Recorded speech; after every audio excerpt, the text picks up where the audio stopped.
like the Stanley Test. You look at games like This Day I Die, right? Made by a single person. The tools are getting so much better that you look at something like Game Salad and Game Maker, right? There are actually really quality products that are trying new things by single individuals who have access to a tool set that we have access to, right? Who are not really who are modifying stock assets, who are bringing in music from the very open source music that and so what's amazing to me is we are getting closer and closer to the point that we might have been where we can see individuals crafting games without the remarkable degree of specialization in each of the fields that it takes to be an expert. Well, I completely agree with that. The one point I would disagree with is making something very new and very different. It's becoming much easier to make things that are within some beam, and it is growing.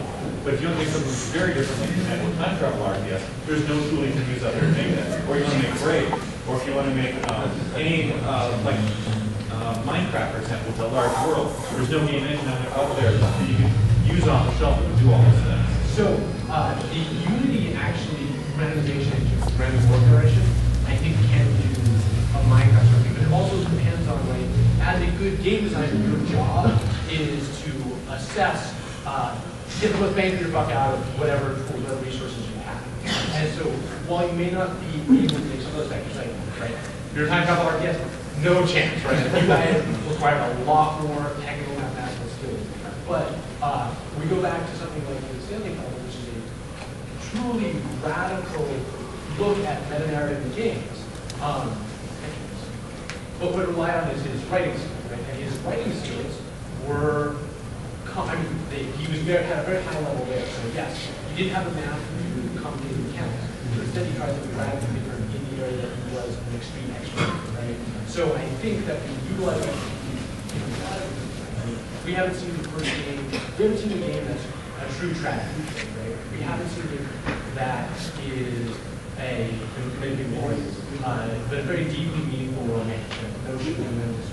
I just saw a game about having dinner. These sort of experiments, exactly, right? Like these sort of experiments can be done by an individual. Then there are the other experiments that are going to need a much larger resource. But just like film, right? There are some films. Star Wars was not actually going to be able to do that at films. That you need a much larger resource. So I think there's very much a place for much larger productions. So I think we're such a big team, there's a lot of experimentation that you as an individual can do. Okay, I think we want some more. And you next? Yes. So I just wanted to get back to this question of communication. You know, how do you get the communication going? And communication is always at the wrong level that we think it's going to be, and it's at the consumer level, both in the industry and in the ivory tower. In the ivory tower, it's the students. In industry, it's your players and the markets. And I think James has referred to that already, as who makes the decision of which game you buy. So I'm a professor in the University of Maryland in the psychology department. And the industry steps back when they hear that. It's like, oh great, he's studying addiction and violence in video games. Okay? So I've been teaching this course in the psychology of video games for 4 years now. I go to my administration and say, will you make it a regular course? And they said, are you kidding?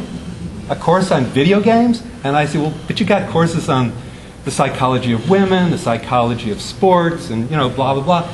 So they, you know, said no.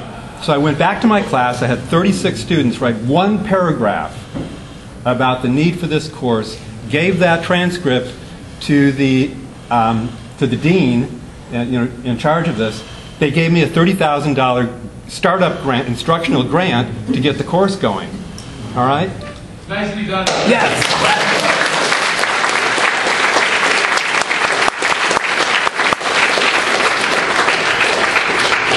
So then I tell my students, there's a place in industry. There's a place in industry for you guys in psychology. Right? And I get an email back from one of my students who said, I was working in your lab a few years ago, and guess where I am now? I worked for Bungie. I was the head usability guy that did Halo 3.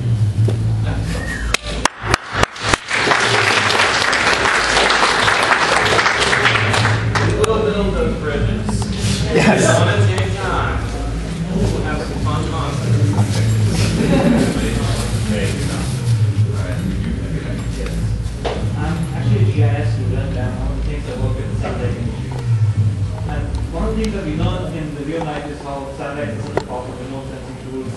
Europe.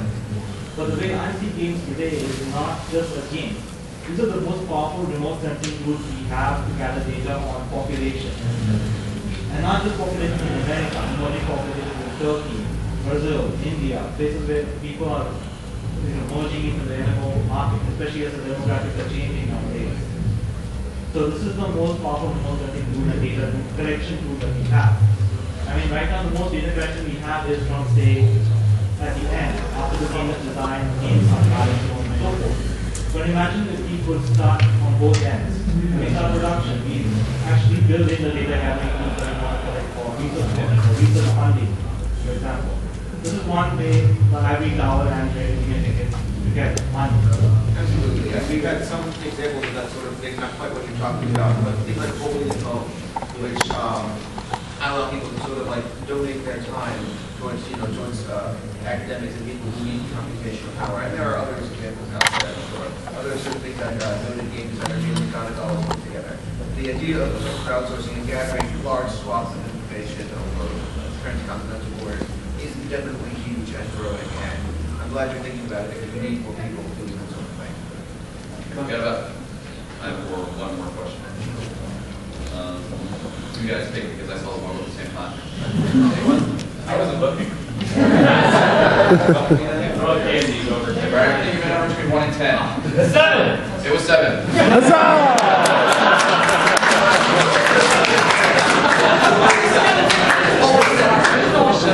Howdy guys, I'm a game designer and programmer for Firaxis Games, and I also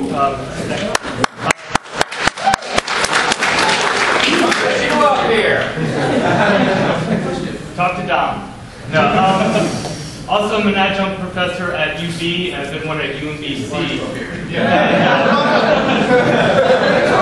you guys are doing a great job. I mean, I love hearing this stuff. The one thing I'm wondering when you asked about the how can we bridge that divide, like I found one of the ways that a lot of other people, at least in the Baltimore Hunt Valley game industry, have been able to connect to the schools and vice versa was through the IGDA, goes to national, and when the Baltimore one was active that. Have you guys gone through the IGDA at all, and what has been your experience with working with that system and organization? I really...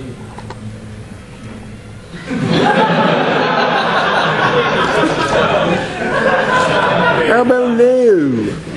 My experience has been that there's a lot of students there who are looking to get into that. Can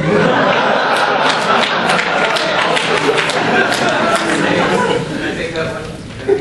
Sure, jump right in. I am a student. I graduated from UB. In other areas, nicely. Okay. When I first joined Twitter, there was a whole bunch of people that were going up to get me followers. And the first two were Caroline Hillman and Anna Kipnis. They have nothing but positive things to say about the IGDA. That was actually the first thing they barked at me. But this area's IGDA is a little bit chaotic, a little bit miscommunicated. So it's really want to... So join and improve it. It needs a lot of work. Other areas, like the Boston area, I've heard nothing but good things, and honestly, a lot of developers have been willing to talk to me in that area, and actually went to voice helping during the conference, so there's good signs right there. It's really, really weird. It was actually one of the reasons why I jumped on Twitter because it seems like there's communication everywhere else in the world, but here it's a little quiet. I'm just going with, I absolutely believe in the mission statement of the IGDA, and I support them wherever I can.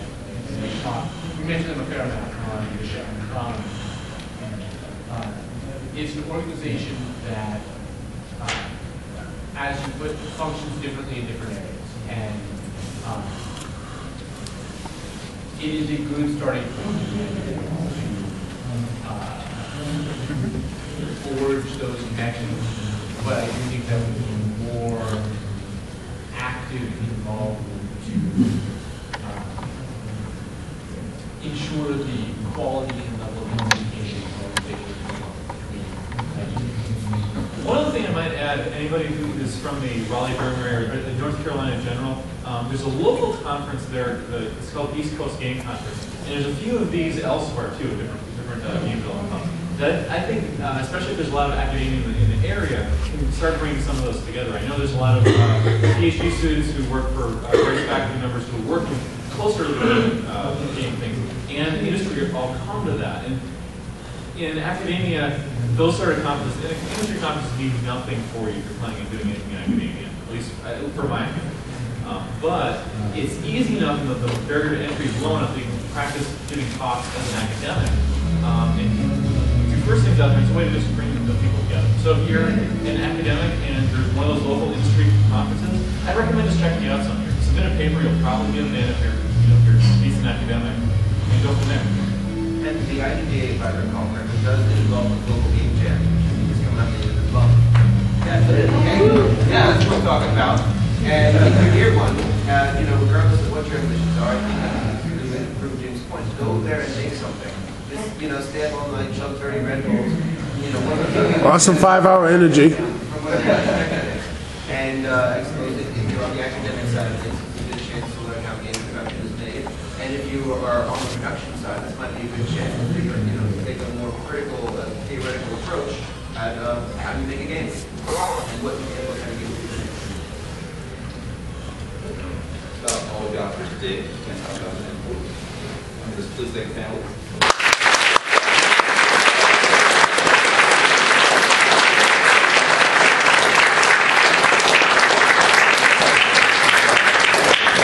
Thank you all for coming. Enjoy the dance. We're here till Sunday.